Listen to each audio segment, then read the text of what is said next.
Well, good morning, Unity of Music City. Hello, everybody online. It's great to see everybody here. We're going to start out by singing a couple of songs. First thing I want you to do is I want you to take a look at the person next to you and say, God loves you and I love you too. God loves you and I love you too. Stand up.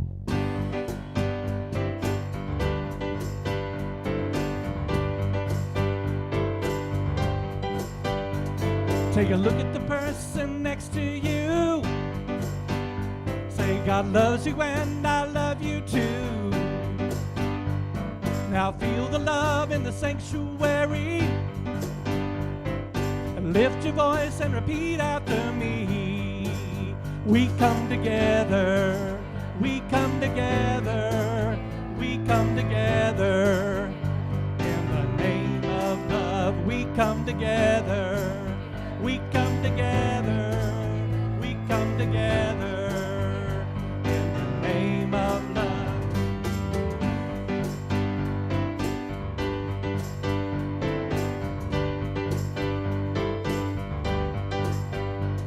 Now look at the person next to you. Say, I recognize the God in you. Feel the love in the sanctuary. Lift your voice and repeat after me. We come together. We come together. We come together.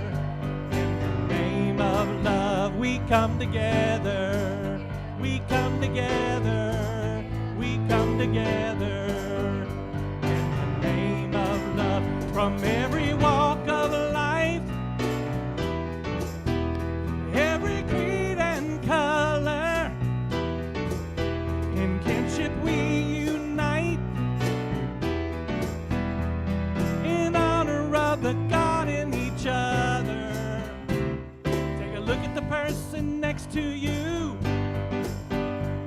Say, Namaste, I bow to you. Now feel the love in the sanctuary. Lift your voice and repeat after me. We come together. We come together. We come together. In the name of love, we come together. We come together. We come together. Let me hear you. We come together. We come together. We come together. In the name of love, we come together. We come together. We come together. In the name of love. All right. Here we go. Some days I'm up and some days I'm down, but every day I let go and let God. Here we go. 1, 2, 3, 4.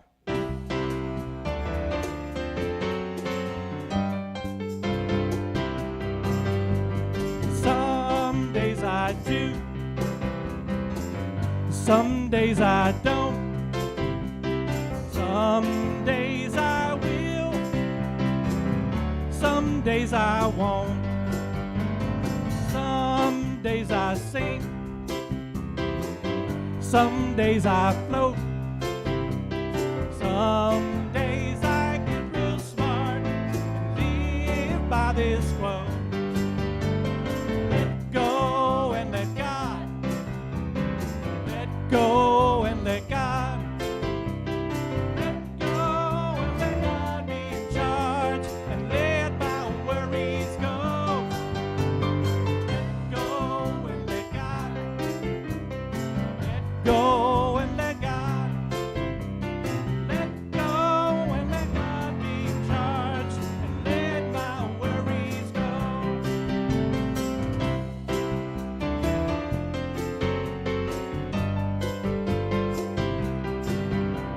Some days I'm up,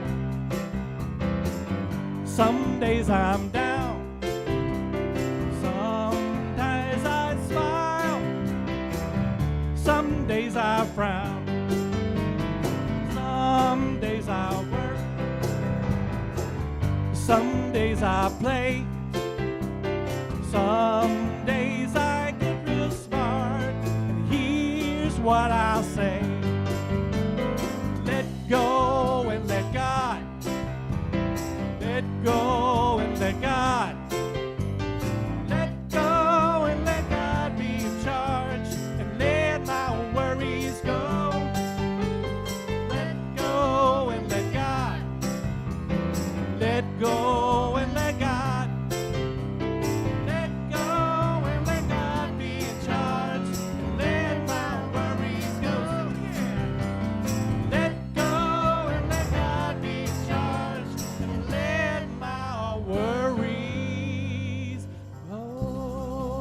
See you later, worries. Thank you so much. Please be seated. All right, and if you are a child, a real child, not a child at heart, you may exit with Miss Steph. Go have some fun.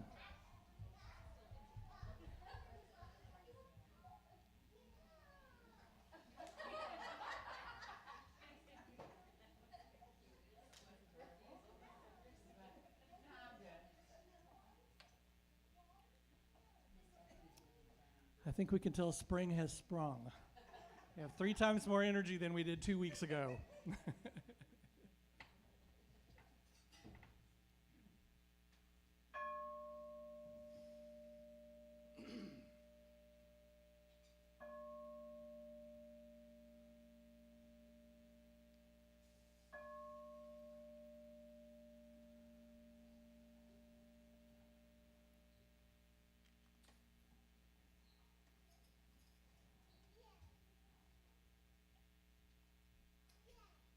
Good morning, Unity of Music City. Good morning. Let's begin this portion of our service by taking a deep, centering breath. Today's centering statement is, I vibrate at the energy of love, peace, and joy. Everything in the universe has a frequency and vibration. According to the law of vibration, every particle in the universe is in constant movement and constantly carries energy. So everything in this world, whether tangible or intangible, is made up of energy that is vibrating at a specific frequency. This applies to matter, but also our personal frequency as well. This law says that our vibrational frequency can inform our lived experiences. This means that everything around us, people, our work, nature, and everything we don't see, like our thoughts, feelings, and emotions, is comprised of energy that is constantly vibrating. When we focus on feelings like gratitude, appreciation, and positivity, we can lift our personal vibration to the level of peace, love, and joy. And when we lift our own vibrations, we can affect everything around us. The vibration of love, joy, and peace that we give to our environment becomes a healing vibration to everyone and everything we encounter. To manifest our heart's desire using the law of vibration, we need only to identify the vibration of our desire and then raise that vibration until we become a match with what we want. To find peace, find your happy place. To receive love, give more love. To experience joy, open your heart and mind to a joy that only the divine can give.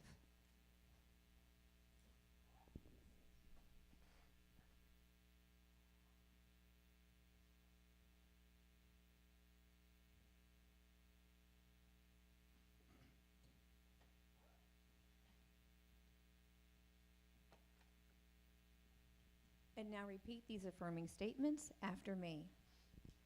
I raise my vibration through feelings of gratitude, appreciation, and positivity.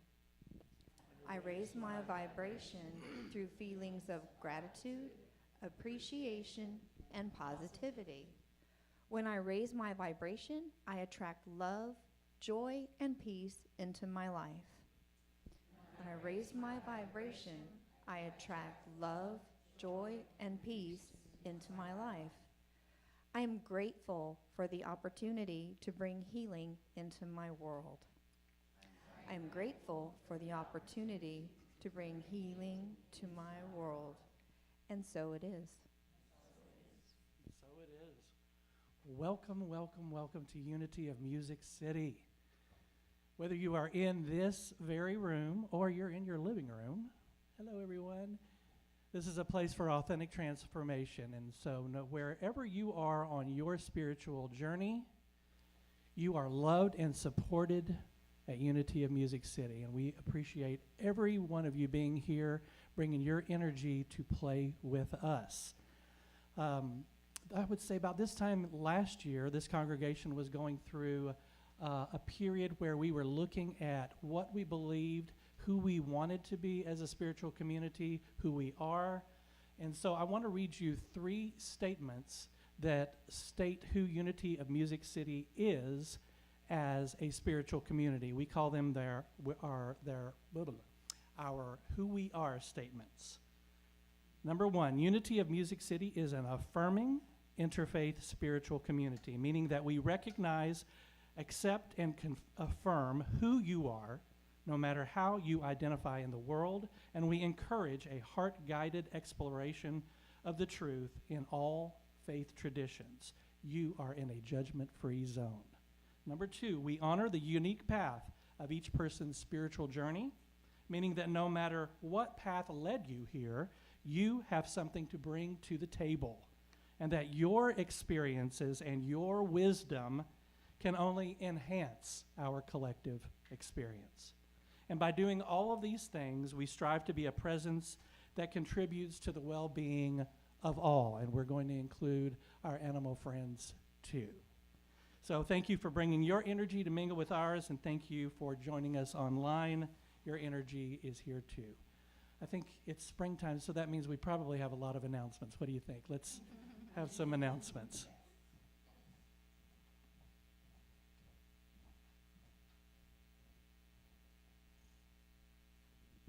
So one of the things I usually do when I do the announcements is I try to figure out a little icebreaker.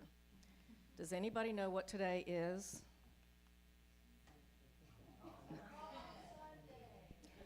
It's National Peanut Butter and Jelly Day. Why didn't I know that? Come on. Peanut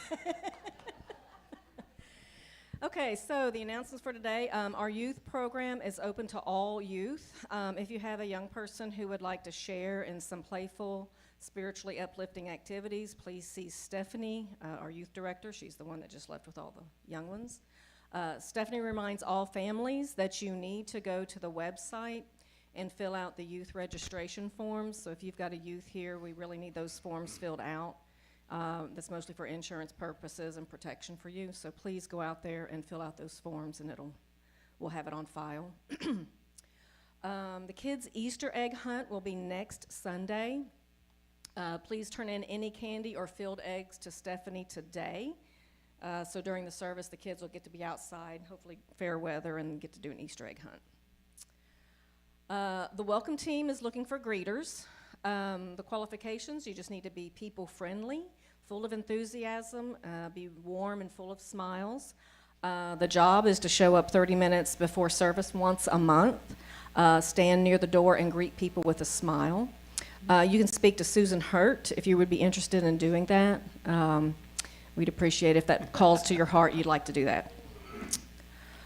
There's a crocheting project for NICU babies at Centennial Hospital. Right here at Wren Road. Please contact Tammy Say for the next meeting. And you've got the information up there, the phone and the email, if you want to participate. Learn to crochet, or if you already can crochet. The Full Moon Gathering is Thursday, April 6th at 7 p.m. Bring a chair, a drum, sage, crystals, or whatever calls to you, and we'll build the fire.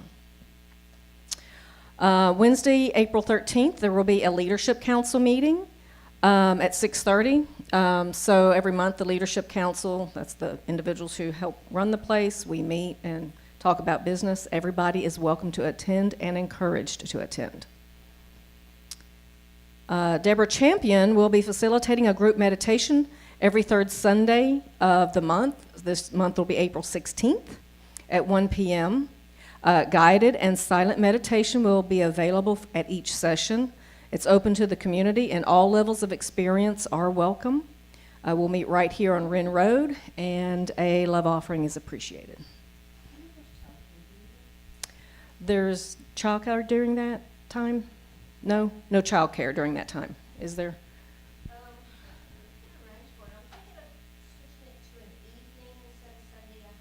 Okay.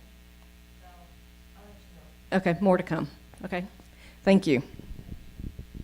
All right, well, it's a new month, and it's time for a new monthly mantra. The monthly mantra is a song that we sing at this point in the service that really kind of identifies who we are as a spiritual community. And one of the things that we talk about a lot in this spiritual community is living in love, living in joy, and living in peace. And so this song, I want to talk about joy because it's springtime and we need more joy in our life. So I think everybody's going to know this song. I don't think it needs any introduction or me talking about the lyrics. Let's just stand up and sing it.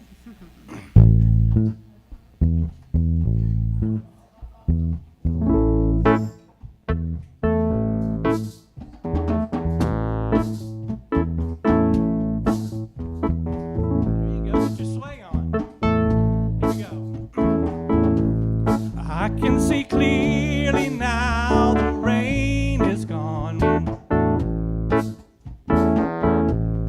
I can see all obstacles in my way.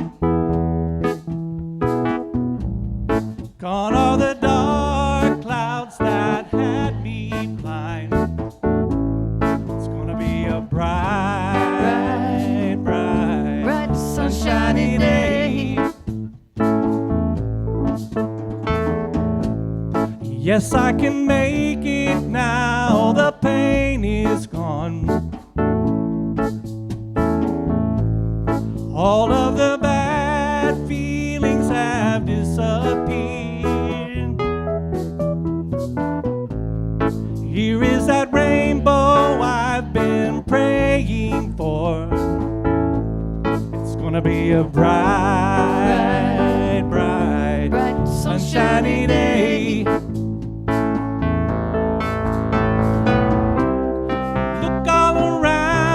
There's nothing but blue skies. Look straight ahead, there's nothing but blue skies. Yes, I can make it now, the pain is gone. All of the bad feelings have disappeared.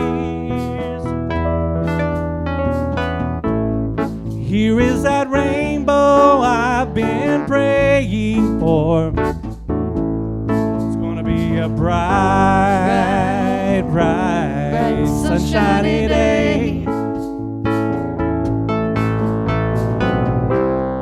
Look all around, there's nothing but blue skies. Look straight ahead, there's nothing but blue skies. I can see clearly now, the rain is gone. I can see all obstacles in my way. Gone are the dark clouds that had me blind. It's gonna be a bright,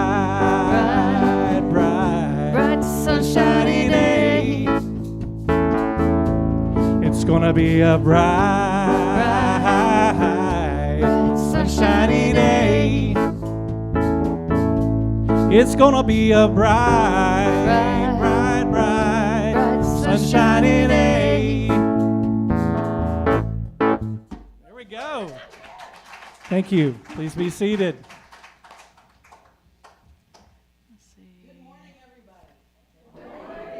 What a great way to go into, hello, what a great way to go into the meditative portion of our service. It's a sunshiny day. I can see clearly now. The pain is gone. There is only one place that I've ever known to be a true place of the pain being gone. And that is by focusing my energies completely, solely, 100% in the present moment. So I invite you for just a moment to let go of everything. Close your eyes if you feel comfortable doing that. Feel the chair supporting your weight. you have no trouble trusting it. Lower your shoulders. Relax your jaw. Let the tongue fall away from the roof of your mouth.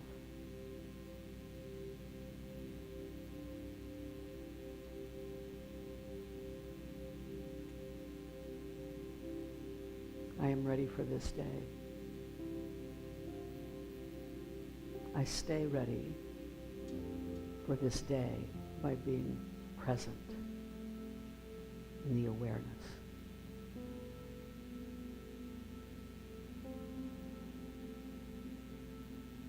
Where I am right now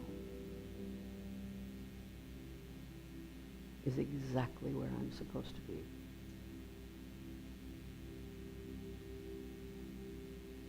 Who I am right now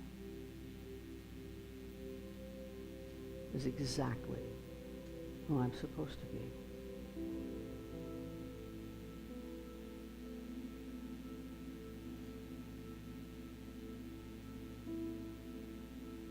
By being in the present moment, I can release all of those things that don't live in this moment. Past pains, struggles, griefs, dreams, ideas, expectations. I can let all of them go and just be here now in the presence as the presence.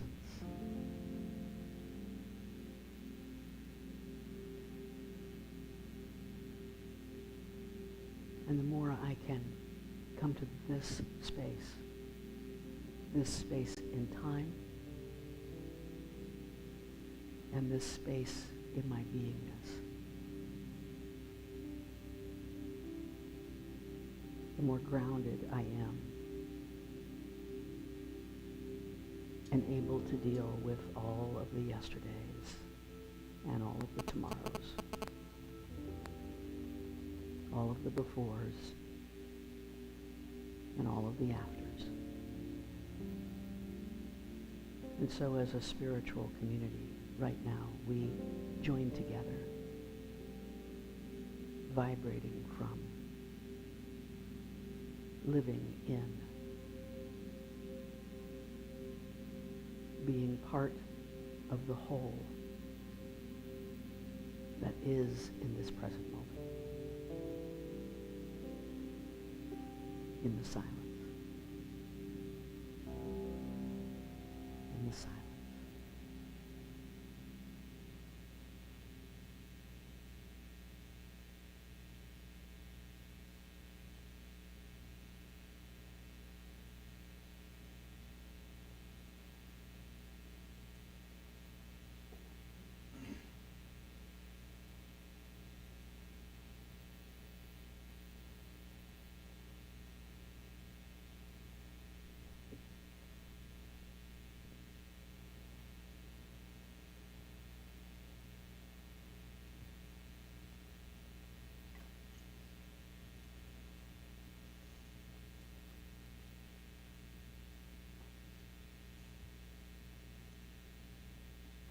The present moment is the home of freedom.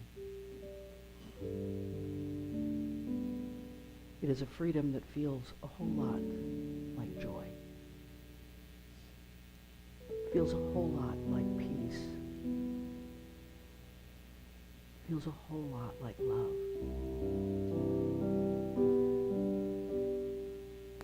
It is the liberation that is the reason why we all seek.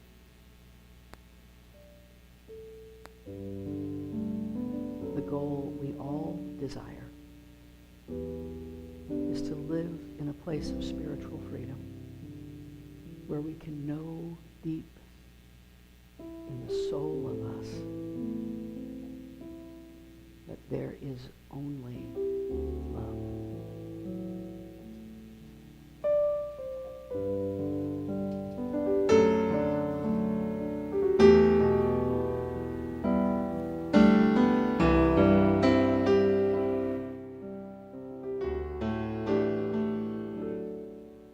In this moment, in this place, I remember who I am,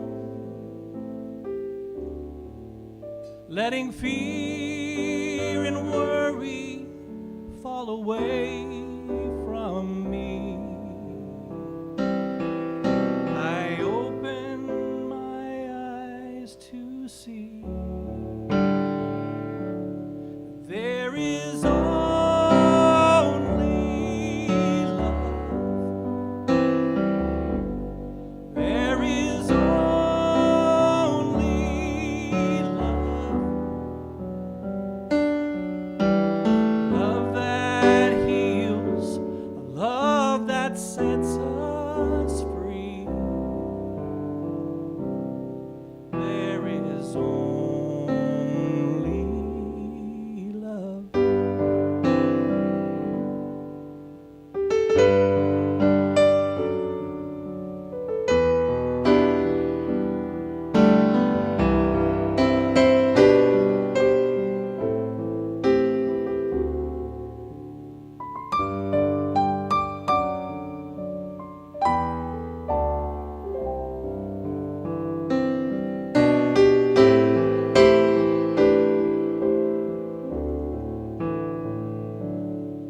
And when I lose myself,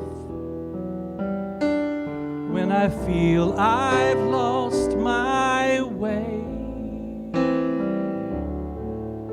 when I go inside and quiet my mind, I can hear Spirit gently say, there is only love. There is only love. Love that heals, a love that sets us free. There is only love. There is only love. There is only love. Love that heals, a love that sets me free. There is only love.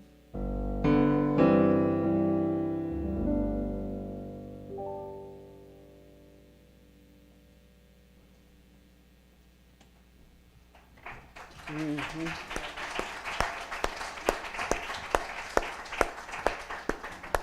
I just kind of want to just kind of sit in that for a moment. I'll tell you, in the model of church that we have now, that changed a little bit from our old building, one of the things that kind of went away from our Sunday morning service is what we used to call special music. And I just want to say that was special music, Ryan. That was some special music right there. I want to say before I get started on today's talk that song hits me differently all the time. Every time I hear it, it hits me a little bit differently. And currently, we live in a world where believing that song is harder and harder all the time, right? Oneness is a concept that is harder and harder all the time to really understand, integrate, believe, hold to. And I want to take this opportunity for a word from your sponsor to say that if you feel that way, if you've had some of the experiences like I've had in the last couple of weeks, where, let's just say I've been reminded anew that I share this planet with some really wonderful and horrible people, right? On April 30th, 5 Sundays from today, on April 30th, Ryan's going to be out of town. We hate that. But because of that, we're going to have special music here, and I just want you to get yourself prepared for it. I was going to let it be a surprise, but it's a songwriter who's written a song called Jesus Was a Drag Queen. And as soon as I heard it, I invited her to come sing it at our church. And it's a fantastic song if you haven't heard it, by the way. And one of the things we're going to talk about on that day is how we live as spiritual beings in a very, very real world that offers really interesting challenges. All right? So just putting that out there, if you've had the same struggle, if it was easy, we'd all just do it, right? This is the challenge. It's the continuing to grow and ask questions. So I hope that you will come join us. Now let's talk about Jesus. All right. But not the drag queen part. We'll talk about that later. But we are an interfaith community, and so what that means is we honor the wisdom in all great traditions, all great wisdom traditions. We love Jesus, and we love Krishna. We love the Holy Spirit, and we love Buddha, and we love it all. Whatever enlightens our path, whatever helps us understand, whatever aligns us and helps us be centered in that oneness that is universal to all of these great wisdom traditions, in that love that is universal to all of these great philosophies. Whatever it is that helps us understand, we're for that, but it's Jesus season. So we're all Jesus all the time, today and next week, right? And we're going to talk about this story of Jesus. So Easter, which is next week, is the only Christian holiday that is determined by a pretty pagan calculation, right?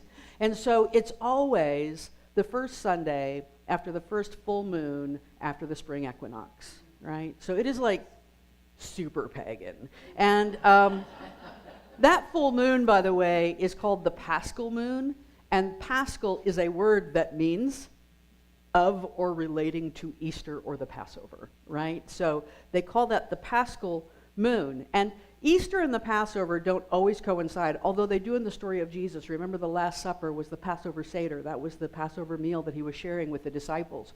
They don't always coincide with each other because of two things that happened in the 4th century. There was the Council of Nicaea, which was that famous gathering of all the leaders of the Christian church who basically, it was like Build-A-Bear Workshop, but for religion, all right? And so they kind of said, let's kind of create a religion out of all of these ideas. And that's what they did. And they came up with that first Sunday after the full moon rule, right? Also in the 4th century, Jewish scholars standardized the date of Passover. And the Hebrew calendar, like many other calendars other than the one we follow, is a lunar calendar. It's based on the cycles of the moon. And so the Passover is always set on the 15th day of the first month, Nisan, which is a month that begins on the first new moon. Now, like a lot of other cultures, the beginning of the year is spring, not the middle of winter like we do, right? So it's spring is the first of the year. And so, that being said, with the new moon and the full moon changing dates every year, Passover switches around. This year, it just so happens to start Wednesday at sundown, April 5th. Goes for 7 days. So it's pretty close. It's kind of confusing, however, but the good news is it doesn't matter. Don't worry about it. It's not on the test, right? It's not on the test. So what we did this last year, and I have no juice in this, Crystal. It's like dead as a doornail, so I'm going to have to rely on you, and please, there we go. And what we did last year is that we looked at the 9 days, the last 9 days of Jesus' recorded life, right? So that's the Saturday before Palm Sunday, Sunday of Palm Sunday, today, and then 7 more days leading up to the next Sunday, right? So we're talking 9 days. When we look at the 4 Gospels, the 4 canonized Gospels, a full 34%, and I know that's accurate because I figured it out myself. 34% of all of those Gospels deal with the last 9 days. These last, over a third, right? 1/3. It's interesting how many times the number 3 shows up in the life of Jesus during this time. So what we're going to do is we're going to go through each one of these days. Today, this Sunday, we're going to go through the first 6 days. Next Sunday, we're going to go through those last 3 days. They get a little extra time because big stuff happens on those last 3 days, right? So, and then we'll follow up with some questions for each day. So let's go to day 1, Crystal. It is day 1. Now, we know very little about Jesus until the age of 30, right? We know about his birth. We know about when he was 12 and he went to the temple and he didn't leave with his mom and dad and they couldn't find him and all that kind of stuff. That's it. Those are the only 2 stories we know about Jesus before the age of 30. During that time, he worked. He maybe got married. Maybe had some kids. There's a lot of theologians who speculate that he would have. He was probably a normal Jewish carpenter. Chances are he heard a lot about, or at least a little bit, about religions other than Judaism, the religion that he was raised in, right? He may well have heard, by the way, where he lived in the Holy Land was on the western edge of the Silk Road. By the time of Jesus, we already know that the folks in Rome, considerably further west, were already clamoring over Chinese silks. So the Silk Road was passing right through there during the life of Jesus. They would come to basically Damascus or Tyre or one of the cities right in the Holy Land and either turn left and go down to Egypt and give silks to the pharaohs, or they would turn right and go up through Turkey and over around to Rome to give silks to the Roman emperors, right? And so we feel pretty confident, even though some folks have said that Jesus may have gone to India and studied Hinduism during this time. I don't know. I doubt that happened. I doubt it happened because very few people made that trip. Very few people in that day made that trip. And if you did, you were a merchant and you were trying to make money and you were selling something, right? Whether he did or whether he didn't, I don't know.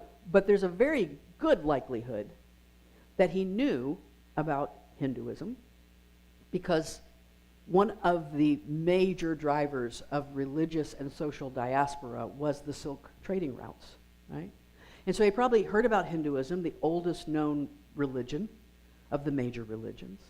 He probably heard about Zoroastrianism, the Indo-Iranian religion out of Iran.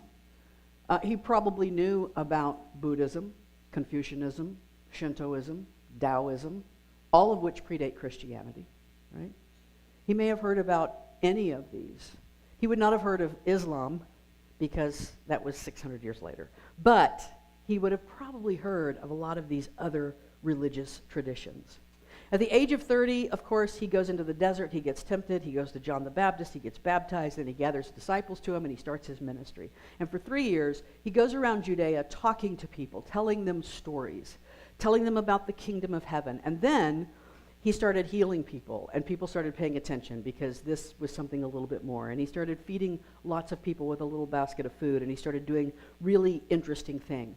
His primary message, we love to say that his primary message was all about love, but if you read closely and you pay really good attention, you look at it, interpret it in good faith, I believe that you find that Jesus' primary message was about inclusion.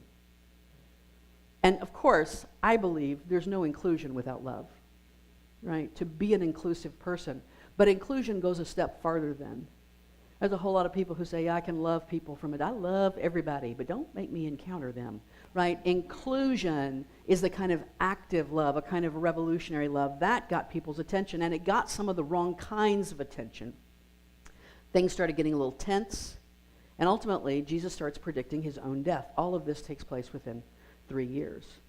And then the Saturday before Holy Week, we're not exactly certain that this is the date that this happened, but it is the event in the Gospel of John that precedes Holy Week. So a lot of theologians just place this on Saturday. This is what happens.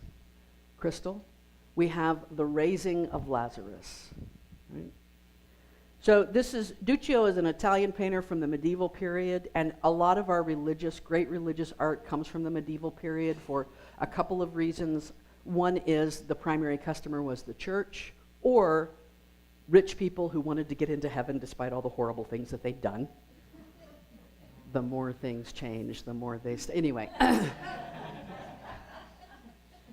And the other reason is because this is pre-printing press, which means that the average person did not have books, they could not read, they were illiterate, and so the best way to share the stories from the Bible was to paint a picture of them. It's why all the great cathedrals that were built during this era had stained glass windows, because this was the living Bible that people could read all around them, even if they couldn't read, right? And so Jesus is away preaching. Mary and Martha, the sisters of Lazarus, they send word to him. Now we have every indication from everything we have that Mary and Martha and Lazarus and Jesus were tight. They were what we might call family of choice today, right? They probably spent Thanksgiving together, I'm pretty sure. No anachronism there. Okay, so they were very tight, and they send word to Jesus, and they say, Jesus, our brother is sick, you must come. Right? They already knew. The people who were close to him knew what he'd been doing. They saw what he'd been doing. They believed that he might have the ability to do amazing things. And what Jesus does is he hesitates, and he says, we'll go in a few days. Now, this is so not like Jesus, because he loves Lazarus. He loves Mary and Martha. Why would he wait just a few days? I'm thinking Jesus is already knowing what's coming. The timing of Holy Week is impeccable. If you know anything about the structure of story, the timing of Holy Week is impeccable. Jesus knows what's getting ready to happen. He knows how things are going to play out. He knows how they need to unfold. And he says, wait. We're going to wait. To the disciples, that must have looked like a mistake, right? To Mary and Martha, it certainly looked like a mistake. But Jesus said, let's wait. And he waits for 2 days. Now, 2, symbolically, is the number of harmony and balance and love. And so, symbolically, Jesus is waiting until things are in balance, until things are where they want him to be. And then finally he says, our brother Lazarus has gone to sleep. We're going to go wake him up. That's what he says to the disciples. So they go to Bethany, where Lazarus lives, and when they get there, Mary and Martha meet him, and lots of people are hanging around. They're already mourning Lazarus, and they say, you're too late. Lazarus has already been dead for 4 days. Now, 4 is the number of completion, right? The completed square. Notice how we're dancing around the number 3, right? Jesus is kind of dancing around this number 3. Some people start saying, you know what? Mary and Martha are just mourning. Oh, he's dead, he's gone. Some people start saying, if you'd just been here, Jesus. And Jesus gets angry. That's the word they use in the scriptures. Jesus gets angry. And one of the things we see in these last 9 days is we see Jesus experiencing the full spectrum of human emotion. I think this is an important thing for us as spiritual people to know, because we like to love and light the world to death, right? We're just going to sit here and love and light and hold everybody in wholeness and all this kind of stuff. We have very good company when we get angry. We're in very good company. Gandhi got angry. Martin Luther King got angry. Jesus got angry, right? And I can imagine him going over to the disciples going, these people don't appreciate a thing I do. Right? I show up, and now they're bitching at me, right? And so he gets angry, and then he goes to the tomb, and he begins to cry. It's where we have the shortest verse in the Bible, right? Jesus wept. It's so short that people like to just kind of skip over it, right? I know when I was a kid growing up in church, you're like, oh, Jesus wept. Okay, great. Remember that for the Bible trivia, because it's the shortest verse in the Bible. But I think Jesus wept. I think he might have fallen to his knees. I think he might have been unable to control himself, felt his shoulders heaving. His brother is gone, right? And while he's weeping, he hears some folks behind him saying, look how much Jesus loved Lazarus. But he also hears some other voices saying, I don't know what he's crying for if he had just been here. And he gets angry again. His weeping is sandwiched between 2 instances of anger, right? What is he angry about? Is he mad that the people don't have faith? Is he mad at himself for not coming earlier? Is he mad that they're not just buying everything? I don't know. He's mad. But it's in that anger that he takes action. It's from the anger place that he stands up and he says, roll that stone away. And then he commands Lazarus to arise and come forth, and he does. Now, in literature, we call this foreshadowing. This is really big foreshadowing. And so the ancient world had a lot of instances of death and resurrection. Most of the ancient gods had some kind of death and resurrection story. This was not a new, Jesus didn't make this story up, right? This story has been around in the ancient psyche for a very long time. It was considered one of the most sacred and God-like experiences one could have. If that doesn't prove God, what would? That something dead has come back to life again. So after he raises Lazarus, some folks believe him, but some folks see this as a problem. Okay, it's fine when you're feeding 5,000 people. It's fine when you're healing a few people. That could be some kind of parlor trick. We don't know. But you just raised a dude from the dead, and we're concerned about this. And the scriptures tell us from that point on, they plotted to kill him. Right? So, next slide, please. I want to give you a little bit of a lay of the land. Map of Palestine. Where we're talking about here. You can see that we have a couple of major districts there. One is Galilee up at the top, Jesus of Galilee. There's Nazareth right in the middle, Jesus of Nazareth, Jesus the Nazarene, right? There's Samaria, where the Good Samaritan lived. And then down below that is Judea, where we find Jerusalem and Bethlehem and Jericho. And just to put it all, and connecting those two seas, of course, is the Jordan River. This is the entirety of the world that we knew Jesus to have lived in. Just to give you some perspective, from Nazareth to Jerusalem is about 65 miles as the crow flies. If you go online right now and try to find out how far it is, they'll give you a longer distance because they have to take a highway. But Jesus got to walk at pretty much a direct route for the most part. And by the way, that road going from Nazareth north and south along the eastern side of the Mediterranean, that was the major road for the end of the Silk trade route, where they would go one way or the other, right? So in this next slide is a map of close-up of Judea, and I want to give you some perspective here because Bethany over there on the right is where Lazarus lived. There's a town that in Sumner County we'd call Bethpage, but it's what's called Bethphage, right? It's on the road to Jerusalem. That Mount of Olives is a little bit north. It's actually south a little bit. The road would go from Bethany through Bethphage, around the Mount of Olives, through the Garden of Gethsemane, and you would enter the walled city of Jerusalem. Right? Bethany to Jerusalem is just under 2 miles. All of what you see right now is encompassed in the modern city of Jerusalem. So our day one questions, Crystal.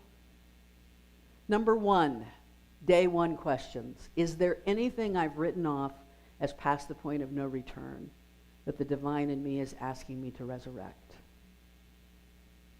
There's 4 questions, by the way, for each one. So if you want to take a picture with your phone, you might want to hold off. Number 2, what is buried in my subconscious or core beliefs that needs the stone rolled away?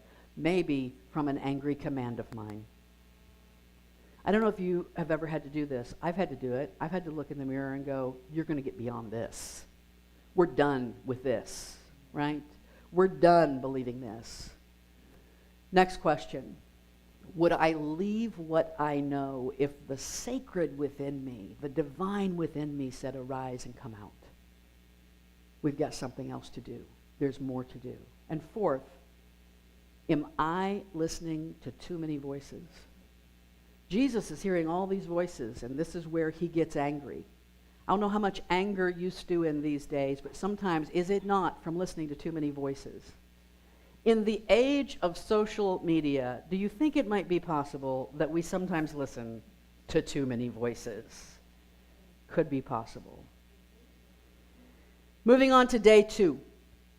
Day 2, it's Sunday, it's Palm Sunday. Jesus is going to enter Jerusalem. He's going to travel that less than 2 miles from Bethany into Jerusalem. It's the first day of Passover week. This is a big, huge Jewish holiday.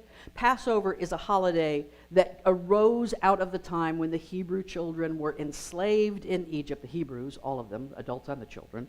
The Hebrews were enslaved in Egypt.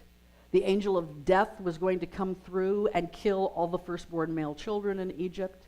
And so the angel of death, God instructs the Hebrews to go and kill a sacrificial lamb and smear the lamb's blood at the top of the door, and the angel of death will know to pass over your door. So literally, people were saved by the blood of the lamb, right? It's the same exact week that Jesus is going to be crucified. And if you grew up in a Christian or Protestant tradition like I did, then you heard saved by the blood of the lamb a million times. And that's where this symbolism all ties together. Jesus is going to pass through Bethphage, and Bethphage is a place, he tells the disciples, you're going to go up to this house, you're going to see a donkey, you're going to see a colt, tell them we need their donkey. He tells them precisely where to find it. Now this is the place where, not yet, sorry, I know I did that. This is so, I'm going to need you to mind meld with me just a little bit. Bethphage is a place where the chief priest of the temple keep their sacrificial lambs and goats, right? This is an era wherein that's part of what you did at the temple was you sacrificed.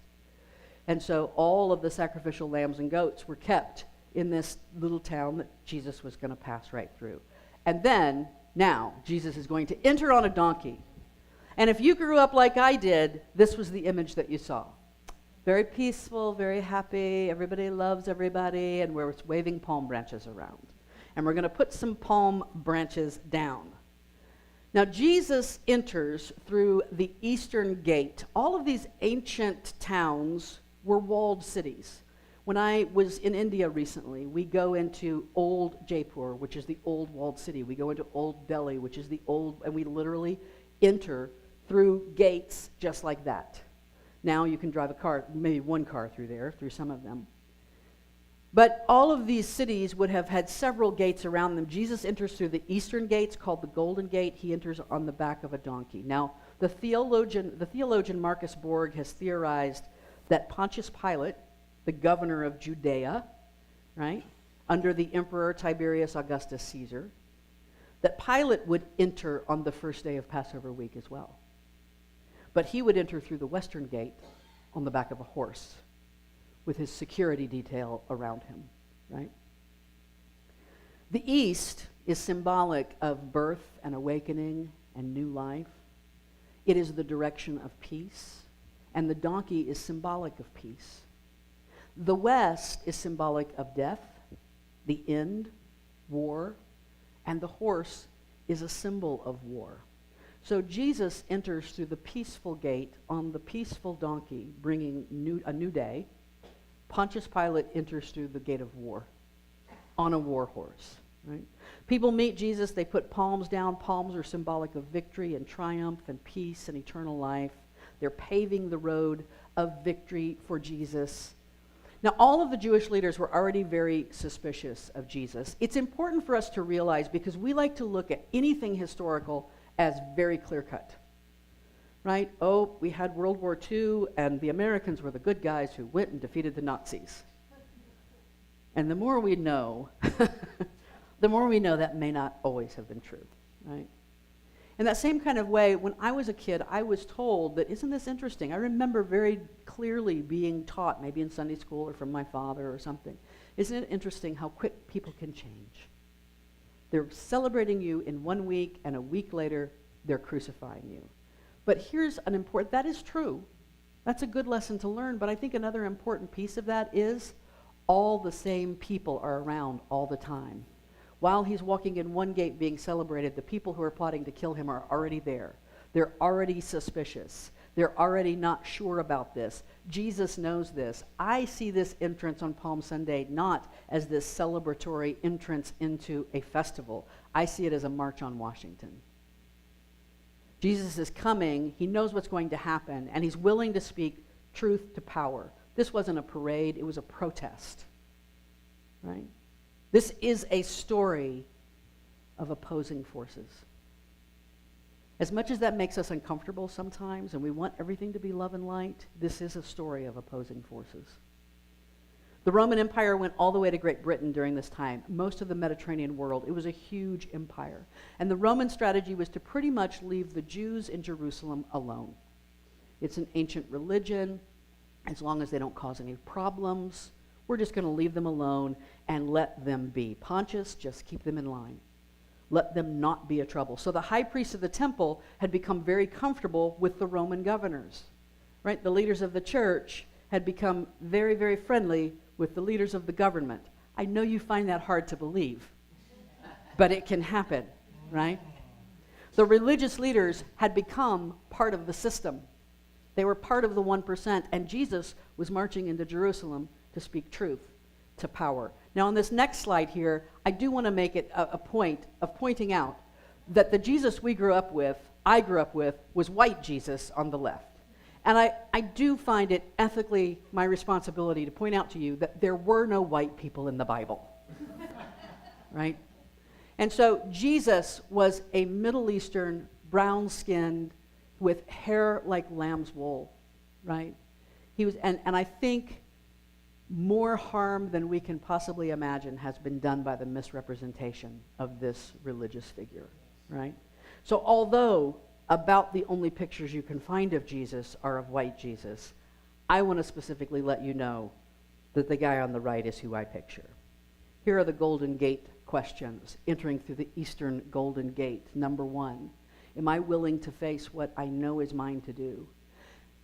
This week, there was going to be a march in East Nashville for the transgender community, and it got canceled. I don't know why. It may have been the weather. It may have been the fact that there were so many other marches going on. It may have been the situation with the Covenant school shooting. It may have been all kinds of things. But I also know this, through people I know and buzz that I was hearing on social media, there were people telling their transgender friends, please don't go. Please stay home right now. It's too dangerous. It's too dangerous for you to be there. Let me tell you, it takes courage. It takes courage to sit at a lunch counter when people tell you you're not supposed to be there. It takes courage to march across a bridge, to vote when people tell you you can't do this. It takes courage to go to a protest. Am I willing to face what is mine to do? First off, when you're afraid and you need to stay home, that's okay. We'll march for you. Right? Someone will march for you. But sometimes, I've had to do it. Some of you might have had to do it as well. There have been times when I've been a little nervous about showing up at Pride, or I've been a little nervous about showing up for this message we want to send to the state legislature. Am I willing to face what I know is mine to do? That's a harder question than it looks like on the surface. Next question. Am I entering through gates of peace or gates of conflict? Hear me clearly. You may face conflict regardless of which gate you enter. This is not a guarantee that you won't face conflict, but it's about where you set your heart from the beginning.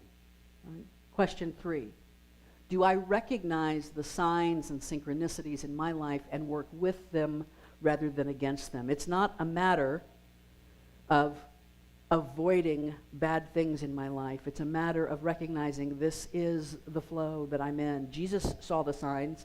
He knew the prophecies. He knew what was waiting, and he didn't really want to do it.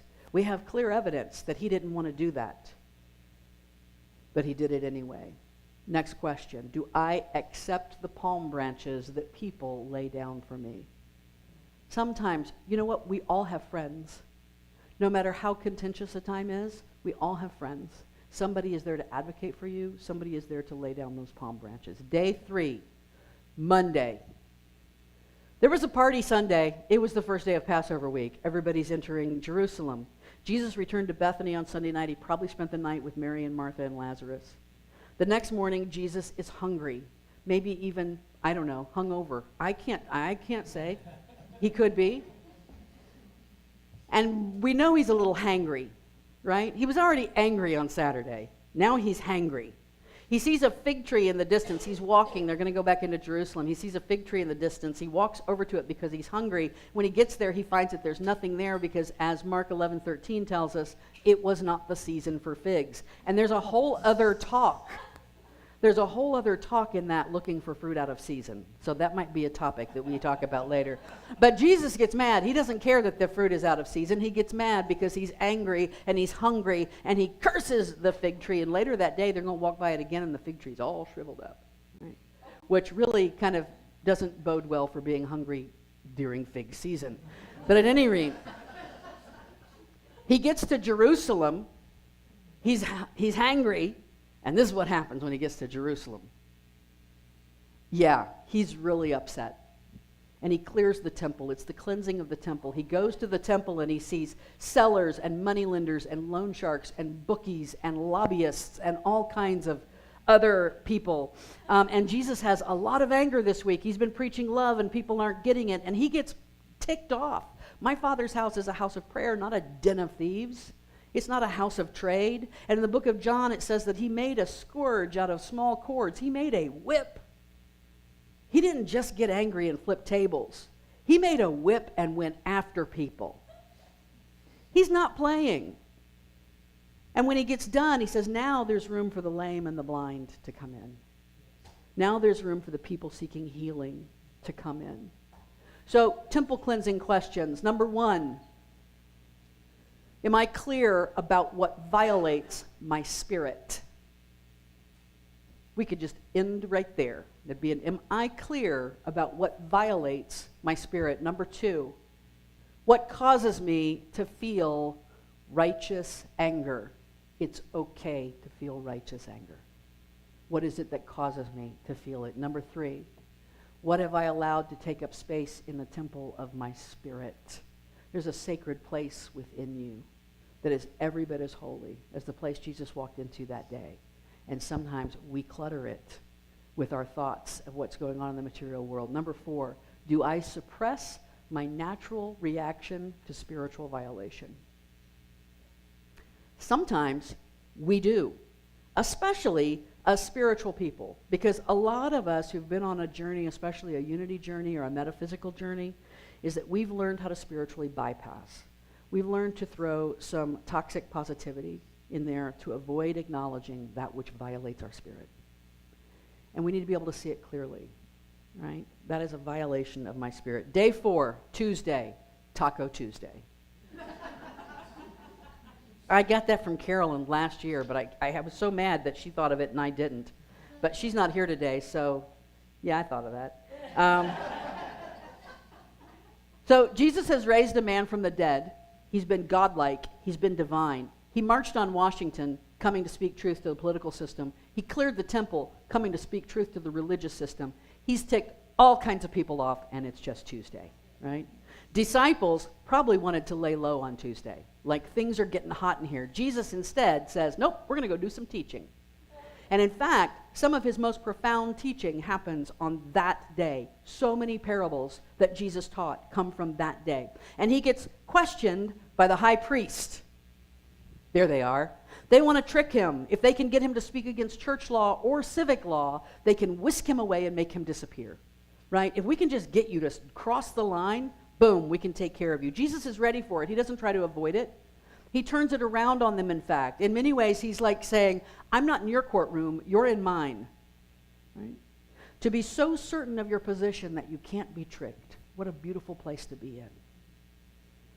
The high priest, he answers them, turns them away. Then come the Pharisees, he answers them, he turns them away. And then come the Sadducees, he answers them, turns them away. The Pharisees come back all day long. It's this. So Pharisees and Sadducees, there's a difference. They're both Jewish sects, people, right?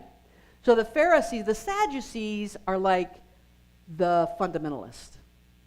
They believe in the temple. They believe in the Torah alone. They are fundamentalist Torah believers. They are the upper class, right? The Pharisees believe in the law, the interpretations of the Torah. They're very middle class. They're like, hey, let's make this work for everybody. Notice that the Sadducees did not believe in a resurrection or an afterlife, which always makes me wonder why you went to temple at all, quite frankly. I mean, that's a perfectly good day to go to the beach, in my opinion. But at any rate, so this is the difference between them. These two groups, they don't like each other. But we know the enemy of my enemy is my friend, right? Or as Brene Brown says, there's a common enemy intimacy that springs up when people have the same enemy.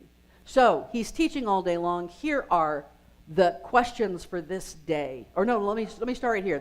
No, you're good. See, this is what happens when I don't have something in my hand. What is the most important commandment? This is the most important teaching that happens that day. Someone says to him, what's the most important commandment? They want to trick him up. And he says to love God with all your heart and to love your neighbor as yourself. And he said all of Jewish law hinges on these two things these two ideas right here. You're trying to trick me, and this is where it all comes back to. This is everything. So the inner Pharisee questions. How many times have we been a Pharisee to ourselves? The inner Pharisee question, what within me is ruled by legalism? Number 2, what is it that creates obstacles to loving the divine or loving my neighbor as myself? I'm going to do a talk in a few weeks on that idea of who is my neighbor. That's going to be a part of the oneness talk. Who is my neighbor? Remember the Good Samaritan? The neighbor, we often think, is anyone we encounter. But the story of the Good Samaritan tells us very clearly that your neighbor is the one who comes to you in mercy and kindness, who agrees with you from the beginning that we're going to be neighbors. I'll talk about that more in a couple of weeks. Number 3, am I able to separate the teacher from the truth? I had to do a lot of that over the last several years. I had to remember that certain teachers that maybe I've lost some respect for still said some really profound things. And some things that came out of people's mouths I respect, I have to question a little bit.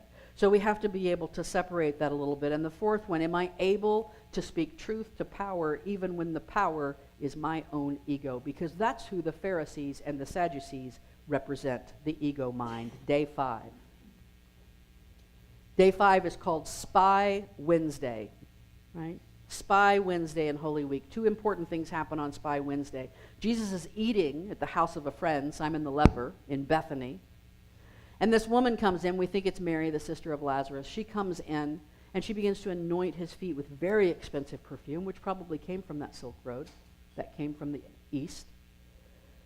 And she anoints Jesus' feet. Jesus equates this to being anointed for burial. Now, some of the disciples get ticked off. Remember, Judas is the treasurer, and he sees everything through the lens of money. How much is this going to cost? That could have been sold. We could have fed so many poor people if we had just sold that. And Jesus stops them and says, you will always have the poor with you, but you will not always have me. Well, Judas thinks that's the most arrogant thing he's ever heard in his life, and he gets ticked off, and he leaves. And next slide is when we have the bargain of Judas. That day, that Wednesday, Spy Wednesday, Judas leaves and he goes and makes his bargain. He meets with the chief priest of the temple and he agrees that he's going to turn Jesus over for 30 pieces of silver because he's had it. He can't take this guy anymore. The bargain questions. Number 1, have I anointed the feet of the Christ within me? Do I consider it sacred? Do I consider it holy? Do I do self-care first before going and taking care of others? Number 2, what am I seeing in tunnel vision that could benefit from a broader view? Because Judas is certainly seeing in tunnel vision. This is about the money, right? I can't open myself up to what Jesus may be understanding. Number 3, what have I sold too cheaply? Judas sells Jesus of Nazareth for 30 pieces of silver, something that much of the world believes is very divine and sacred, right? What divine and sacred part of my life have I reduced to a cost-benefit analysis? Number 4, when do I see myself aligning with my soul's enemy? We spiritual people don't like that idea of enemy. We're all one, but this is a story of opposing forces. Do I stay in my truth regardless of what I'm faced with? Day 6, Maundy Thursday. We're going to begin day 6 and then we'll finish it next week. We're going to get through part of it. They prepare to meet and have the Passover supper, the Last Supper. We have the Last Supper here. This is Da Vinci's Last Supper. We have the disciples in groups of, this is a masterpiece. If you ever hear an art historian talk about this, they'll talk about this picture for hours. There's 3 windows. The disciples are in groups of 3. There's a lintel that's like a halo behind the head of Jesus. Jesus' head is what the art world would call the vanishing point. Everything points to the head of Jesus. Jesus is reaching with 2 arms like a triangle, like a trinity. He's got one hand up and the other hand down. He's giving and he's receiving. The 3 to his right, our left, are John the Beloved, speculated by some to be Mary Magdalene, actually. Peter, and Judas. Judas is clutching a bag of money in his right hand. And with the other, he's reaching forward to steal John's roll. Both Jesus and Judas, they're the only two who have a hand reaching out for something. They're both reaching in the same direction. Charles Fillmore, the founder of Unity, told us that he saw the bread as substance and the wine as energy. If that's true, Judas is reaching for the bread, the substance, the material world. Jesus is reaching for the wine, the energy, the spiritual world. Jesus also that night predicts Peter's betrayal. I saw a meme yesterday. I wish I had put it in here. I saw someone had I think they tweeted, on the night of Jesus' arrest, Peter was willing to kill for Christ, but not willing to die for him. Remember, he denied him before the sun came up. But he's the one who cut off a soldier's ear when they came to get Jesus in the garden. Right? There's a whole type of counterfeit faithfulness behind being willing to kill for something that you're not willing to die for. That's another talk. Gosh, I'll have to give that one later. Jesus leaves the supper and he goes to pray in the garden. He goes to pray. White Jesus is praying in the garden. We don't know what the real Jesus was doing, but he goes to the garden. This is when he can't keep his disciples awake. 3 times he asked them to stay awake with him. In all of his prayers, he asked, if there's any way, please let this cup pass from me. I don't want to do this. If there's any way. And ultimately, he always comes back to, nevertheless, not my will, but thine be done. This is where the rubber meets the road. This is the point, right? So the Last Supper questions that we have here, our last 4 questions today. Have I sat down to eat with that which opposes me? Might seem politically expedient at times, but when you're sitting down to sacred supper, sit down with that which aligns with your soul. Number 2, have I released that which opposes me to go do as it will? I don't know about you, but some of the people who are angry in the world today, I would love to be able to control them. I would love to be able to make racists stop being racist. I would love to be able to make homophobes stop being homophobic. I would love to make misogynists stop being misogynistic. And sometimes you have to release that to go do as it will. I can stand up against you, that's another talk, but I'm going to release you to do as it will. The next question, have I been willing to kill but not die? Have I been willing to blurt out on others what I believe the intent is, but unwilling to surrender completely within myself? Number 4, have I prayed and then completely let go? Brought my appeal to the divine and then let go. Those are the first 6 days. So next Sunday, Easter Sunday, is when we'll look at the last 3 days. We'll continue the journey. When there are opposing forces, can peace really triumph? Is that long moral arc of the universe actually bending toward justice? I'm going to answer that question for you next week. Not really. We're going to try. Namaste.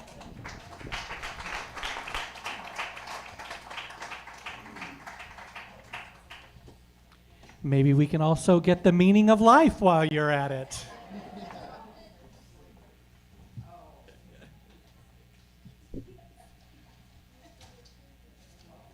Well, we begin each service in thanksgiving and end each service in gratitude.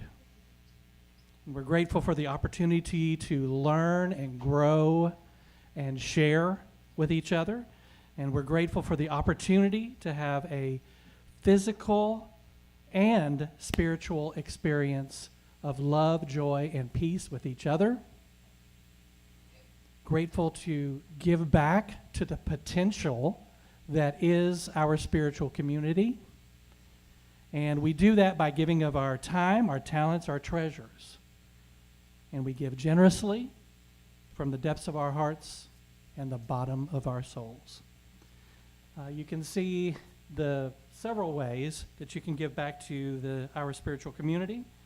And we thank you in advance for the abundance that you give, knowing that we have all these needs before us. We have the physical needs and we have the spiritual needs. And our spiritual needs are looking for opportunities to give back to our community, because that is a huge part of who we are, is being in service to the community that surrounds us. And I know that everyone here believes in that strongly too. So a part of your giving back goes to that recycling to our community. So let's say our offertory blessing together. Divine love flowing through me blesses and multiplies.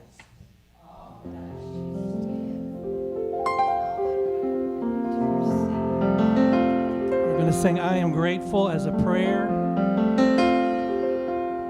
thinking of all the ways that we are grateful.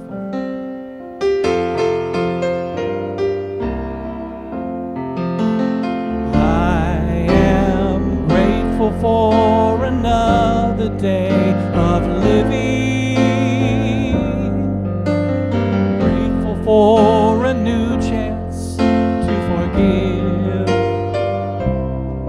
I'm grateful to receive life's many blessings, and I'm grateful for the love I have to give. I am grateful for another day of living.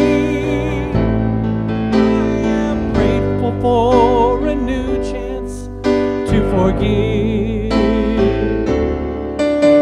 I'm grateful to receive life's many blessings, and I'm grateful for the love I have to give. And I'm grateful for the love I have to give. All right, let's welcome back the kids. Let's all stand up and say the prayer for protection together. The light of God surrounds us. The love of God enfolds us. The power of God protects us. The presence of God watches over us. Wherever we are, God is. 1, 2, 3, 4.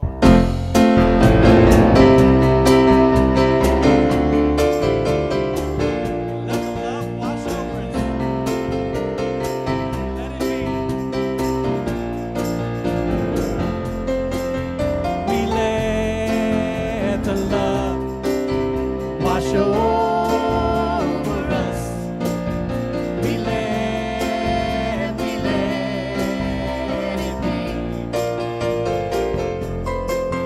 We let the love wash over us. We let it be. Let the peace wash over us. We let the peace wash over us. We let it be. We let the peace wash over us. We let it be.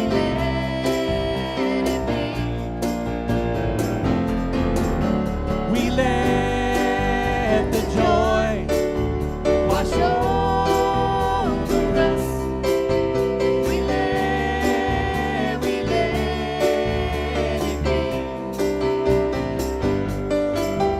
We let the joy wash over us. We let it all comes back to love. Here we go. We let the love wash over us. We let it be. Yes, we do. We let the love wash over us. Watch me. We let it be.